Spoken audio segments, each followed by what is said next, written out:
Bonjour, bonjour. On va corriger l'exercice de révision répétition numéro 1 que je vous ai envoyé. Alors, vous avez toute une série de données. Alors, on lit toutes les opérations engendrant des mouvements de liquidité seront effectuées par l'intermédiaire du compte postal. Les problèmes sont indépendants les uns des autres. Ok. Première petite question. Répondez brièvement à quel est le but principal de la tenue des comptes transitoires et des amortissements comptables. Donc là, vous aurez dans la solution que je vais vous envoyer. Donc l'idée du premier, je ne vais pas tout renoter, c'est pour un compte transitoire, je vous rappelle, c'est que vos comptes soient transparents à la fin de l'année en termes de compte de résultats et par là même votre bénéfice ou votre perte. Et puis c'est d'affecter à chaque exercice sa part de charges et de produits. Donc il y a des charges qui sont à cheval sur 2 années, vous avez des produits qui sont à cheval sur 2 années. Donc on fait la séparation au 31 décembre et puis on va avoir l'exercice en cours, une représentation claire et précise de toutes mes charges et produits. On passe l'année et puis l'année suivante, on peut reporter des charges ou des produits. Donc c'est d'avoir vraiment cette transparence. Et puis le but des amortissements. L'amortissement comptable, c'est de tenir compte d'une dépréciation, d'une valeur, d'une immobilisation, un actif immobilisé. Ça peut être une machine, un véhicule. Puis cette dépréciation est par exemple due à l'obsolescence ou l'usure de l'utilisation d'une machine, par exemple. Ça, je vous laisserai recopier. Ensuite, on vous demande de tenir les comptes de 4, pour l'opération 2, 4 véhicules achetés 30 000 chacun au début de l'année N sont amortis de manière dégressive. Alors, attention, dégressive, 25% par année. Qu'est-ce qu'il faut faire? C'est présenter les comptes véhicules et cumul d'amortissement de véhicules et cession au début de l'année N plus 2. Et puis après, on va vendre 2 véhicules à 18 000 francs chacun, clôturer les comptes. Bon, on va y aller. Donc, voilà les comptes qui sont verts, véhicules, amortissement cumulé ou cumul d'amortissement et le compte cession. Alors, qu'est-ce qu'on connaît? On sait que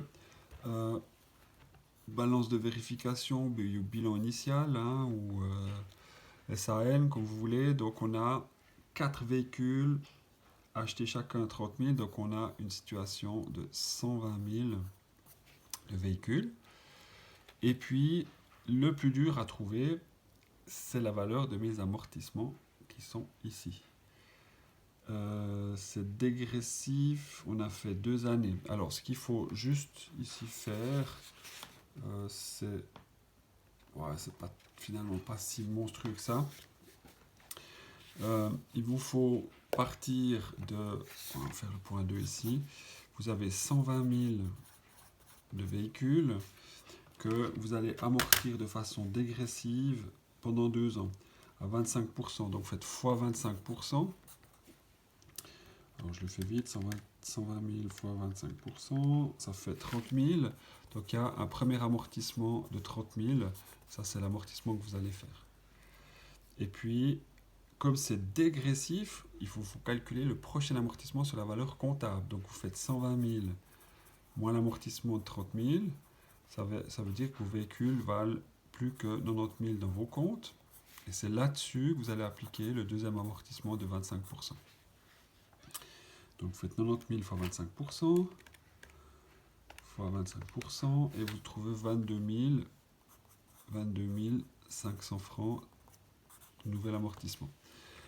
Donc pour avoir dans vos comptes l'amortissement cumulé jusqu'à présent, vous allez simplement additionner l'amortissement fin de la première année plus l'amortissement fin de la deuxième année. Total 52 500. 52 500 francs qui vient du bilan initial. Voilà, donc vous avez l'explication ici. Qu'est-ce qu'on connaît d'autre? On vous dit, l'idée c'est qu'on va vendre 2 véhicules, 18 000 francs chacun. Donc, cette valeur ici, cette valeur représente 4 véhicules, et l'amortissement c'est pour 4 véhicules. Vous allez en vendre 2, donc vous devez sortir de vos comptes véhicules et amortissement la valeur pour 2 véhicules de la valeur d'achat, de la valeur de l'amortissement cumulé que vous envoyez à cession. Donc vous faites 120 000 tout simplement divisé par 4 véhicules fois 2 puisque vous en vendez 2, donc c'est la moitié, ça fait 60 000. Vous sortez cette valeur d'achat que vous envoyez à cession. Ça viendra du compte véhicule, j'ai 60 000 qui viennent ici. Alors, je fais juste la petite flèche pour vous la représenter. Et puis ici, j'ai 52 500 francs d'amortissement cumulé jusqu'à présent pour 4 véhicules. J'en vends 2, donc je dois sortir la moitié de cette somme, ce qui représente 26 250 francs que j'envoie à cession. Et ça vient de cumul d'amortissement sur véhicule. Petite flèche qui vient ici, et puis 26 250 francs. Voilà, donc on a clôturé nos comptes véhicules. Évidemment, il y aurait autre chose, il y a certainement d'autres véhicules, mais on a fini cette partie-là. Et puis, on va travailler dans le compte session, qui, je vous rappelle, est considéré un tout petit peu comme un mini compte de résultat. Donc, j'ai 60 000 francs d'achat de mes véhicules, et j'ai l'amortissement cumulé jusqu'à présent. Donc, on pourrait avoir la valeur ici comptable, 60 000 moins 26 250. J'ai une valeur comptable de 33 750. 33 750, puis je vais les vendre 18 000 francs chacun.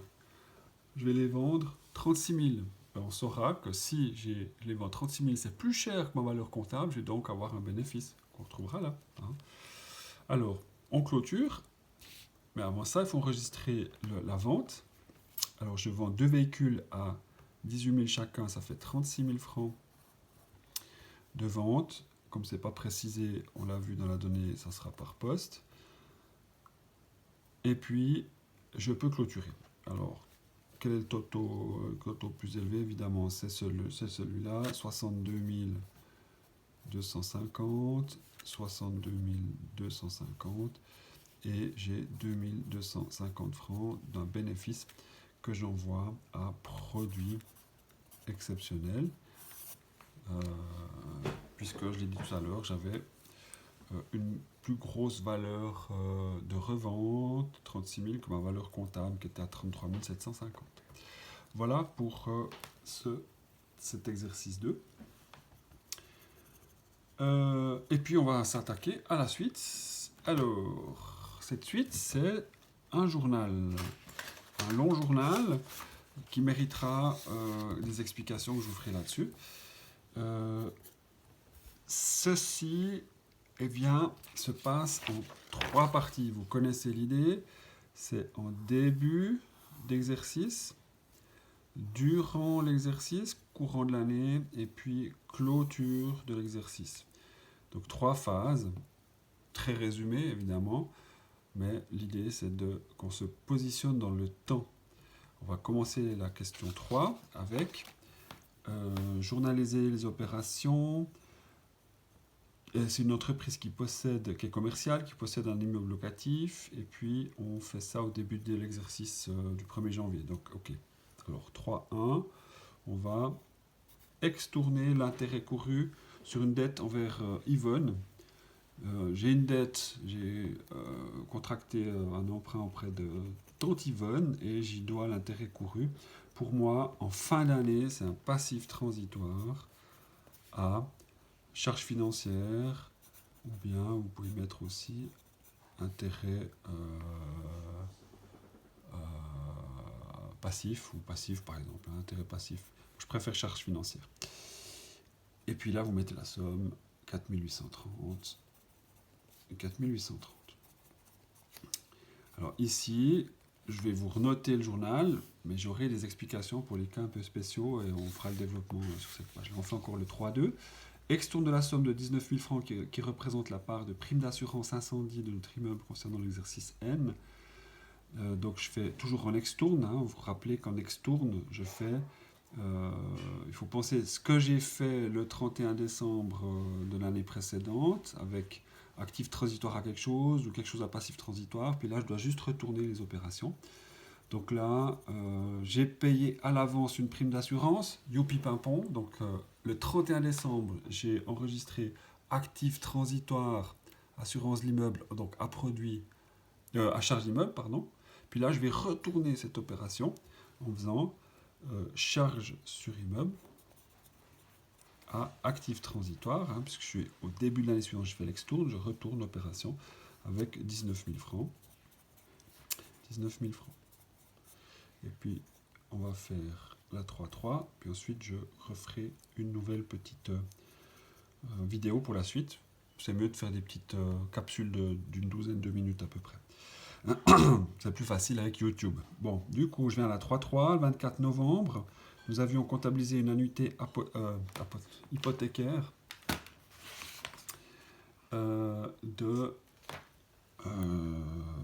combien 40 000 francs d'annuité hypothécaire relative à une dette hypothécaire de 600 000. Là, ça mérite du temps d'explication. Donc, je vais arrêter cette petite vidéo et je recommence directement une. Voilà la suite.